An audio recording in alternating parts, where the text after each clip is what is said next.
তো আজকে আমি আর আমার এক্সপ্রেস চলে এসেছিলাম দিনাজপুর হাড়ভাঙা। তো দেখতে পাচ্ছ এদিকে আমার এক্সপ্রেস লাগা আছে।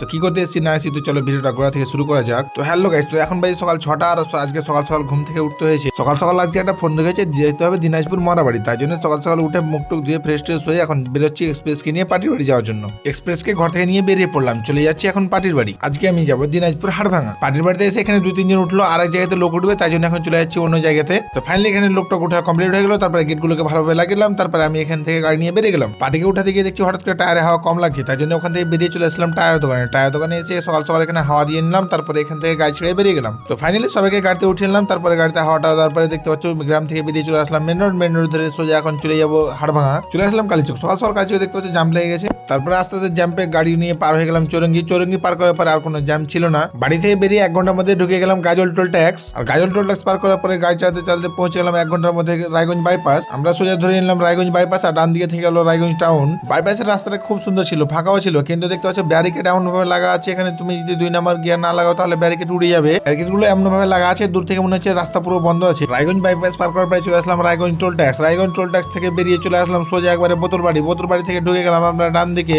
এই রাস্তাটা সোজা চলে যাবে একবারে ধরমপুর হয়ে কিষানগঞ্জ, কিন্তু আমরা অত দূরে যাবো না, আমরা যাবো হাড়ভাঙা। চলে আসলাম শিলিগুড়ি মোড়, এখান থেকে ডান দিকে চলে এলো রাসাকোয়ার, আমরা সোজা ধরে নিলাম গোয়াগাঁও রোড। ফাইনালি আমরা পৌঁছে গেলাম হাড়ভাঙাতে আমরা সোজা ঢুকে গেলাম গ্রামের মধ্যে, ডান দিক দিয়ে চলে গেল ধরমপুর কিষানগঞ্জ রোড। তারপর আমরা খোঁজ করতে পৌঁছে গেলাম মরাবাড়ি। সামনে একটু এগিয়ে গেছিলাম, তাই জন্য ব্যাক করে গাড়িটাকে ঢুকে গেলাম মরাবাড়িতে এসে এখানে সবাইকে নামিয়ে দিলাম। সবাইকে নামিয়ে আমি এখান থেকে চলে যাবো, এখানে আমার একটা বোনের বাড়ি আছে, আমি ওখানে গিয়ে রেস্ট করবো। ওদের হয়ে গেলে আবার এখান থেকে এসে ওদেরকে নিয়ে চলে যাবো বাড়ি। তো ফাইনালি এখান থেকে আমি গাড়িটাকে ঘুরিয়ে নিয়ে বেরিয়ে গেলাম, চলে আসলাম দেখতে পাচ্ছ বোনের বাড়িতে এসে এখানে দেখতে পাচ্ছ আমার এক্সপ্রেসকে লাগিয়ে দিয়েছি। এক্সপ্রেসকে এখানে লাগিয়ে চলে যাবো আমি এখন ভিতরে গিয়ে ফ্রেশ ট্রেশ হয়ে একটু রেস্ট করবো। ফ্রেশ ট্রেশ হয়ে খাওয়া দাওয়া করার পরে দেখতে পাচ্ছ বেরিয়ে পড়েছি দাদার সাথে একটু গ্রামের দিকে ঘুরতে। বাইকে করে দাদা এখন আমাকে পুরো গ্রামটা একটু ঘুরিয়ে দেখাচ্ছে। দেখতে পাচ্ছ গ্রামটা কিন্তু খুব সুন্দর, ফাঁকা মাঠ, চাষের জমি চারিদিকে। তো আমাদের দিকে সাধারণত এরকম ফাঁকা মাঠ এখন দেখতে পাওয়া যায় না, চারিদিকে শুধু বাড়ি আর বাড়ি, বিল্ডিং আর বিল্ডিং। তো ঘোরাঘুরি করার পরে চলে আসলাম বাড়ি এসে এখানে খাওয়া দাওয়া করে এলাম। এখন হয়ে গেল প্রায় বিকেল, এখন বাজে 3টে। আর বাড়ির ওদিকে বেরোতে এখন আধা ঘন্টা লেট আছে, কিন্তু আমাদের বাড়ির কাছ থেকে আরেকজন দাদা এসছে গাড়ি নিয়ে, কালামদা। তো দাদা বারবার করে আমাকে ডাকছিল, তাই জন্য আমি এখন চলে যাবো ওখানে গিয়ে একটু কালামদার সাথে গল্প